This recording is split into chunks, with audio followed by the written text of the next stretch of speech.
वही टिया डेविड से बोलती है कि वो स्कूल में एडमिशन लेना चाहती है क्योंकि उसे अनाया ने हायर किया हुआ था ताकि वो अनाया को मारने का नाटक कर सके और एलेक्स से पैसे निकलवा सके, और अब ये सब वो नहीं करेगी। नेक्स्ट डे वो प्रिंसिपल ऑफिस में जाती है अपना एडमिशन फॉर्म सबमिट करने के लिए, लेकिन प्रिंसिपल उसके एडमिशन फॉर्म को उसे देकर रिजेक्ट कर देता है और बताता है कि उसके स्कूल में कितने रिच और कितने अच्छे बच्चे पढ़ने के लिए आते हैं। तब तक वहाँ पर डेविड आ जाता है। वो आते हुए प्रिंसिपल से बोलता है, मुझे तो आज तक ये पता ही नहीं था कि आप यहाँ पर बच्चों के साथ एडमिशन टाइम पर इतनी ज्यादा पार्शियलिटी करते हैं। जिस पर प्रिंसिपल घबराते हुए बोलता है कि सर आप गलत समझ रहे हैं। तो डेविड उनसे बोलता है, मुझे बहुत अच्छे से पता है कि मैं क्या समझ रहा हूँ, आपको इसे देखकर यही लगाना इसकी हैसियत नहीं है इस स्कूल में पढ़ने की। वही टिया तो मन ही मन सोचे जा रही होती है कि डेविड पता नहीं प्रिंसिपल से कैसे कैसे बातें कर रहा है। इधर डेविड प्रिंसिपल से बोलता है, ये एक स्कूल है और स्कूल में लोगों को एजुकेशन देकर उन्हें आगे बढ़ाया जाता है ताकि वो एक अच्छी पोस्ट पर जा सके और अपनी लाइफ में कुछ अचीव कर सके, ना कि लोगों की हैसियत देखकर ये देखा जाता है कि उन्हें एजुकेशन देना चाहिए या फिर नहीं, उन्हें सक्सेस मिलनी चाहिए या फिर नहीं। इस बार तो मैं आपको छोड़ रहा हूँ, लेकिन अगली बार मैंने अगर आपको ऐसा कुछ करते हुए देख लिया तो मैं जरूर देखूंगा कि आपको इस स्कूल में तो क्या किसी भी स्कूल में प्रिंसिपल तो क्या पियोन की भी जॉब ना मिले। इतना सुन वो प्रिंसिपल टिया से माफी मांगता है और उसके एडमिशन फॉर्म को सबमिट कर लेता है। वही टिया खुशी से डेविड के कंधों पर हाथ रखते हुए बोलती है, मुझे लगा ही था तुम मेरे सबसे ज्यादा काम आओगे क्योंकि ये पूरा स्कूल तुम्हारी फैमिली का जो है। थैंक यू आज जो तुमने मेरी हेल्प की है उसके लिए। तभी डेविड उससे बोलता है, ठीक है लेकिन मुझसे थोड़ा दूर रहा करो। जिस पर टिया उससे बोलती है, ठीक है मैं भी कहाँ तुमसे चिपक रही हूँ, पता नहीं तुम्हारे अंदर इतना घमंड किस बात का है। हाँ दिखने में थोड़े ठीक दिखते हो और पैसे भी अच्छे खासे हैं तुम्हारे पास, इसीलिए शायद तुम्हारे अंदर इतना घमंड होगा। इतना बोल वो वहाँ से चली जाती है। वहीं डेविड तो मन ही मन मुस्कुरा रहा था और सोच रहा था कि टिया आज तक बिल्कुल भी नहीं बदली है। दूसरी तरफ कुछ टाइम बाद प्रिंसिपल क्लास में जाकर अपने स्टूडेंट टिया को सभी से इंट्रोड्यूस कराते हैं। वहीं टिया को देखकर तो सबसे ज्यादा दुख एलेक्स को ही हो रहा था क्योंकि उसे लग रहा था कि उसकी सारी फ्रीडम तो बस अब जाने ही वाली है क्योंकि उसकी मॉम जो उसकी क्लास में आ रही हैं। वहीं इधर टिया जैसे ही एलेक्स को देखती है वो जल्दी से एलेक्स के पास भागते हुए चली जाती है उसके साइड में बैठने के लिए।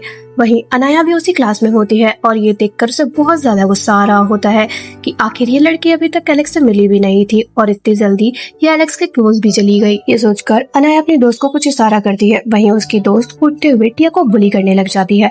वो जाते हुए टिया से बोलती है, आखिर तुम हो कौन और तुम्हें इतना हक किसने दिया कि तुम एलेक्स के इतना क्लोज जा सको।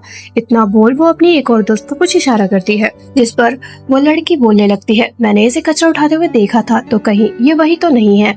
और सभी उसकी हाँ में हाँ मिलाने लगते हैं, लेकिन अनाया टिया का सपोर्ट करने का नाटक करते हुए सभी से बोलती है, देखो आज उसका स्कूल में फर्स्ट डे है तो हमें उसके बारे में ऐसी बातें नहीं करनी चाहिए, वो भी तो हमारी तरह एक स्टूडेंट ही है। तभी वो ड्रामा करती है जैसे उसे टिया से स्मेल आ रही हो, जिस पर वो टिया से बोलती है कि क्या तुम सच में कचरा बिनने का काम करती हो।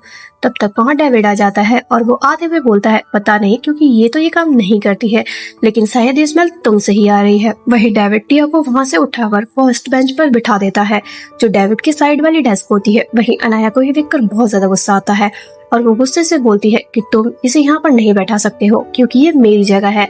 जिस पर डेविड अनाया से बोलता है कि मैंने डिसाइड कर लिया है कि टिया मेरे साइड वाली सीट पर ही बैठेगी और वैसे भी तुम होती कौन हो टिया को जज करने वाली। जिस पर अनाया डेविड से बोलती है, देखो तुम ये खुद सोचो कि ये लड़की जिस बैकग्राउंड से बिलोंग करती है वो बिल्कुल भी हमारे स्टैंडर्ड से मैच नहीं करता है, इसीलिए इसे हमारे साथ बिल्कुल भी नहीं रहना चाहिए।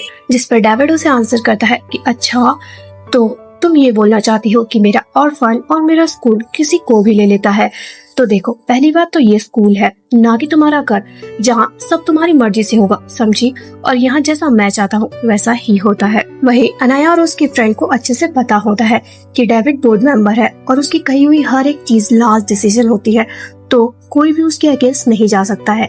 वहीं वो सोच रही होती है कि डेविड ऐसे कैसे बदल सकता है और आखिर वो टिया की इतनी साइड क्यों ले रहा है। इतना सोच वो डेविड से बोलती है, देखो मैं तुम्हारे डिसीजन का डिसरिस्पेक्ट नहीं कर रही हूँ लेकिन तुम खुद सोच लो कि यहाँ पर अभी तक जितने भी स्टूडेंट्स आए हैं उन्होंने अपने ग्रेड्स के लिए बहुत मेहनत की है और उन्हें उनके एग्जाम्स और उनके ग्रेड के बेसिस पर ही यहाँ पर एडमिशन मिला है, तो अगर ये हमारे स्कोर्स की बराबरी नहीं कर पाई तो ये तो अनफेयर होगा ना।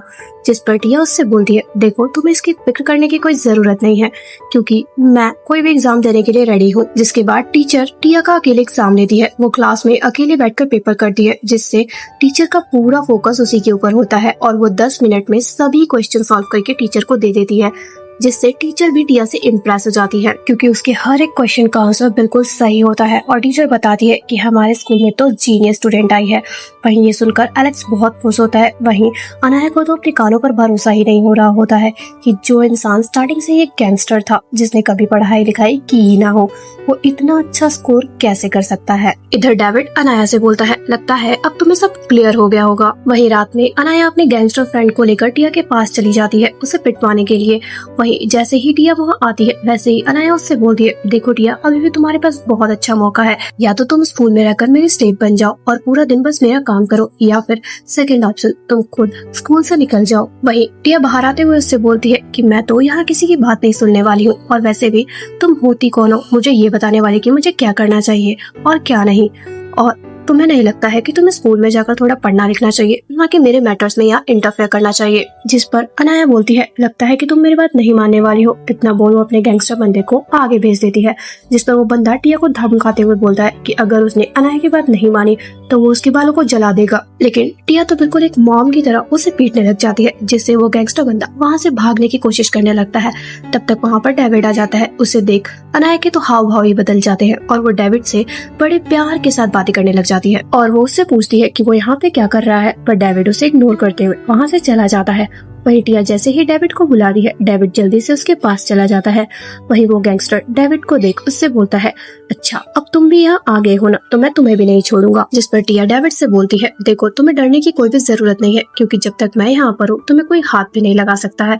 इतना बोल वो आगे बढ़ने लगती है, जिस पर वो गुंडा और अनाया डरने लगते हैं और कुछ ही देर में वहाँ पुलिस आते हुए चारों की फोटोज को लेना शुरू कर देती है और इन फोटोज को ऑफिसर वीचैट पर ऑनलाइन अपलोड कर देते हैं, जिससे सभी इन्हें देखने लग जाते हैं। वही डेविड टिया के ऊपर चिल्लाने लगता है कि देखो आज सिर्फ तुम्हारी वजह से मेरी रेपुटेशन की धज्जियां उड़ गई है। जिस पर टिया उससे बोलती है कि अभी तुम्हारी उम्र ही क्या है जो तुम ये सब सोच रहे हो। तुम्हें तो ये सोचना चाहिए कि हर दिन तुम अपनी लाइफ को कैसे नई तरह से जी सकते हो। ये आजकल के बच्चे भी ना सिर्फ सिंपल लाइफ ही जीना चाहते हैं, ना कि एडवेंचर भरी। जिस पर डेविड उससे बोलता है कि शायद तुम गलत समझ रही हो, मेरे बोलने का मतलब था कि हमें साथ में बैठकर सॉल्यूशन निकालना चाहिए और हमें बेस्ट सॉल्यूशन ही यूज करना चाहिए ताकि हम कहीं भी ना फंसे और नेक्स्ट टाइम से ऐसा ना हो जो अभी हमारे साथ हुआ है। जिस पर टिया उसे ओके बोलते हुए बोलती है, नेक्स्ट टाइम हम साथ में डिसीजन लेंगे और जो ठीक लगेगा वही करेंगे और तुम्हारी रेपुटेशन को भी कुछ नहीं होगा, तो प्लीज अब ऐसे बच्चों जैसा बिहेव करना बंद करो। इतना बोलकर वो लैंप उठाकर वहाँ से चली जाती है। वहीं डेविड को बहुत ज्यादा गुस्सा आता है और वो चिल्लाते हुए टिया से बोलता है कि तुम मुझे बच्चा कैसे बुला रही हो, तुम और तुम्हारा पूरा परिवार बच्चों जैसा है।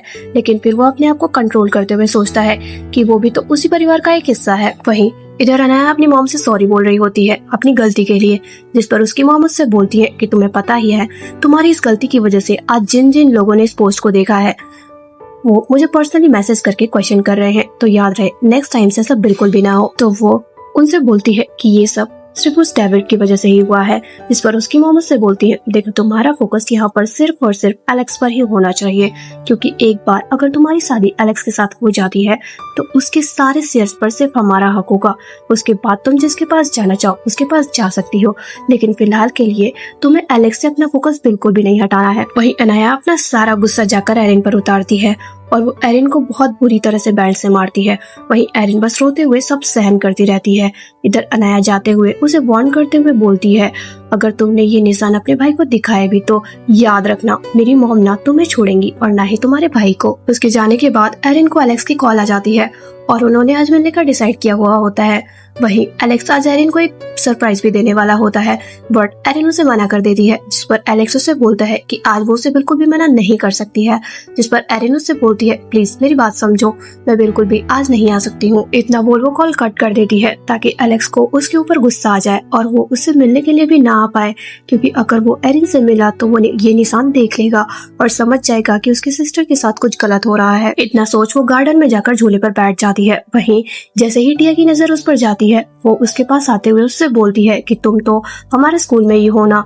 वही टिया जैसे ही उसकी चोट के निशान देखती है वो उससे पूछती है कि उसे ये चोट कैसे लगी, जिस पर वो उसे झूठ बोल देती है कि ये चोट उसे सीढ़ियों से गिरने की वजह से लगी है। लेकिन टिया को उसकी बातों पर विश्वास नहीं हो रहा होता है और उसे लग रहा होता है कि सीढ़ियों से गिरने की वजह से ऐसी चोट तो बिल्कुल भी नहीं लगती है। इतना सोच वो उसे बैंडेज लगा देती है। वहीं ये देख एरिन से बोलती है काश आज मेरी मॉम यहाँ होती तो वो भी मेरा कितना ज्यादा ध्यान रखती ना। इस पर टिया उसे समझाते हुए बोलती है हाँ, एक माँ कभी भी अपने बेटा या बेटी को सफर करते हुए बिल्कुल भी नहीं देख सकती है। और कुछ ही देर में दोनों झूलों पर बैठे हुए एक दूसरे से अपने दिल की बातें शेयर करने लगते हैं और जैसे ही बारिश आती है दोनों ही साथ में कोई जगह ढूंढने के लिए भाग जाते हैं जहाँ उन्हें एलेक्स दिखता है, जिस पर एलेक्स टिया से बोलता है मॉम क्या आप ऑलरेडी एरिन से मिल चुकी हैं? वही ये सुनकर दोनों ही एक दूसरे को हैरानी से देखने लगते हैं। वही टिया की आंखों में तो आंसू आने लगते हैं। इधर एरिन एलेक्स से पूछती है कि ये सब क्या चल रहा है, जिस पर एलेक्स उसे सारी बात बताता है। लेकिन एरिन उस पर बिलीव ना करते हुए उससे बोलती है कि तुम इतने पागल कैसे हो सकते हो कि तुम्हें इन सब चीजों के बीच का फर्क भी नहीं समझ में आता है। जिस पर एलेक्स उसे बोलता है कि देखो मैं तुमसे झूठ नहीं बोल रहा हूँ और मेरा सरप्राइज भी यही था जो मैं तुम्हें देना चाहता था। लेकिन एरिन उस पर बिलीव भी नहीं कर रही होती है। तभी टिया उसे वो गाना गाते हुए सुनाती है जो वो एरिन के लिए बचपन में गाया करती थी। वहीं ये सुन एरिन को भी बिलीव हो जाता है कि ये उसकी मॉमी है और वो टिया को हक कर देती है। वहीं दूसरे दिन स्कूल के बुलेटिन बोर्ड पर रिजल्ट आ चुके थे एक कंपटीशन के। वहीं उस समय सभी को पता था कि अनाया ही फर्स्ट आएगी, जिस पर सभी उसे कॉन्ग्रेचुलेट करने लगते हैं। इधर अनाया एरिन से बोलती है थैंक यू तुम्हारी इतनी अच्छी परफॉर्मेंस के लिए, बस नेक्स्ट टाइम से भी अपनी परफॉर्मेंस बिल्कुल ऐसे ही रखना। इतना बोल वो वहाँ से चली जाती है। वहीं इधर एरिन को तो उस पर बहुत ही ज्यादा गुस्सा आ रहा होता है। उन सभी के वहाँ से जाने के बाद वहाँ डेविड और टिया आते हैं और टिया डेविड से पूछती है कि ये कैसा कंपटीशन है और तुमने इसमें पार्टिसिपेट क्यों नहीं किया। जिस पर डेविड उससे बोलता है देखो मैं यहाँ पूरे स्कूल को ऑन करता हूँ और मैं स्कूल का टॉप स्टूडेंट हूँ और अगर मैं इसमें पार्टिसिपेट करूंगा तो लोग जीतेंगे कैसे, बस इसीलिए। जिस पर टिया मुंह बनाते हुए उससे बोलती है बस भी करो अब। लेकिन तभी वो एरिन का नाम सबसे लास्ट में देखकर शॉक्ड हो जाती है। उसे ये समझ में नहीं आ रहा था कि एरिन के इतने खराब नंबर कैसे हैं, जबकि एरिन तो पढ़ने में एलेक्स से भी बहुत ज्यादा अच्छी है और उसे लगता है कि जरूर रिपोर्ट्स के साथ कुछ गड़बड़ की गई है। वहीं डेविड को भी ऐसा ही लग रहा होता है, इसीलिए वो पर्सनल सीसीटीवी फुटेज के क्लिप को अपने लैपटॉप में लॉगिन करता है और उस दिन की सीसीटीवी फुटेज को देख रहा होता है, जिसमें उसे अच्छे से दिख रहा होता है कि अनाया बस वहाँ बैठकर टाइम पास कर रही होती है और अनाया की आंसर शीट पर अनाया का नहीं बल्कि एरिन का नाम लिखा होता है, जिससे डेविड को समझ आ जाता है कि एरिन के पेपर पर अनाया का नाम लिखा होगा और अनाया ने एरिन का क्रेडिट लिया हुआ है। अगर आपने अभी तक इसका फर्स्ट पार्ट नहीं देखा है तो जल्दी से प्लेलिस्ट से इसका फर्स्ट एपिसोड भी देख लीजिएगा, वो भी आपको काफी पसंद आएगा और आप सेकंड पार्ट को इजीली लिंक कर पाएंगे। इसके बाद इवेंट का दिन आ जाता है जिस दिन उन बच्चों को नॉमिनेट किया जाना था जिन्होंने कंपटीशन में टॉप किया था। वहीं हमें ये भी पता चलता है कि बोर्ड मेंबर में से एक खुद अनाया की मॉम भी है। वहीं डेविड बच्चों को बुलाने से पहले एक अनाउंसमेंट करता है कि एक मेंबर और है जो इस चीज के अंदर इंक्लूड होना चाहिए एंड मुझे लगता है कि आप लोगों में से किसी को भी कोई ऐतराज नहीं होगा। जिस पर अनाया की मॉम उसे मना करते हुए बोलती हैं कि ये बिल्कुल भी सही नहीं होगा। लेकिन डेविड उनसे बोलता है कि क्योंकि इतने टाइम से अनाया ही कंपटीशन को विन करती हुई आई है तो वो अनाया का कंपटीशन उस मेंबर के साथ कराना चाहता है और अगर फिर भी अनाया इस कंपटीशन को विन करती है तो हम उसके लिए इसको एलिजिबल मानेंगे, बट हमें दूसरों को भी तो चांस देना ही चाहिए ना। फ्लैशबैक डेविड ने ये सारी बात टिया को बता दी थी। वहीं टिया एरिन को अपने साथ लेकर आई थी और टिया और डेविड ने डिसाइड किया था कि एरिन इसमें बेस्ट परफॉर्म करेगी, पर एरिन बहुत ज्यादा डरी हुई थी। प्रेजेंट टाइम अनाया की मॉम को बहुत ज्यादा गुस्सा आ रहा था कि कहीं अनाया फिर से कोई गड़बड़ ना कर दे। वहीं दोनों का एग्जाम स्टार्ट हो जाता है जहां एरिन बस अपने पेपर को सॉल्व कर रही होती है। वहीं जैसे ही पेपर खत्म होता है स्क्रीन पर रिजल्ट शो हो जाता है जिसमें साफ साफ दिख रहा था कि अनाया ने कोई भी स्कोर नहीं किया है। वहीं एरिन के बहुत अच्छे नंबर आए थे, इसका मतलब ये था कि एरिन अब स्कूल की न्यू रिप्रेजेंटेटिव बनेगी। वहीं ये सुनकर तो अनाया इसके अगेंस्ट चली जाती है, जिस पर डेविड उससे बोलता है कि ये स्कूल तुम्हारे डैड का नहीं है जो सब तुम्हारे हिसाब से चलेंगे, ये स्कूल स्टूडेंट्स का है और उनके स्कोर्स और उनके टैलेंट के बेसिस पर ही उन्हें स्कोर्स दिया जाता है। इतना बोल वो अनाया की मॉम से बोलता है, क्यों, मैंने सही बोला ना। वहीं अनाया की मॉम भी यहाँ अनाउंस करती है कि अब से स्टूडेंट्स की न्यू रिप्रेजेंटेटिव हेड एरिन होगी। वहीं ये सुन अनाया गुस्से से वहाँ से चली जाती है और एरिन भी वहाँ से चली जाती है। लेकिन तभी वहाँ टिया एक नया हंगामा लेकर आ जाती है, जो कि आपको नेक्स्ट एपिसोड में पता चलेगा। तो मिलते हैं नेक्स्ट एपिसोड में। वीडियो पसंद आई हो तो वीडियो को लाइक और चैनल को सब्सक्राइब करना ना भूलें।